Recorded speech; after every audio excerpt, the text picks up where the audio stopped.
Well, it's even warmer today than it was yesterday. And 2 days ago it was freezing.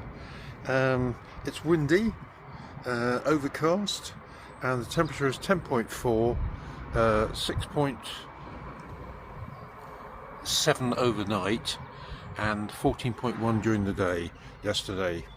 Another day was quite sunny, and no rain by the looks. Yes, it's still dry, no rain.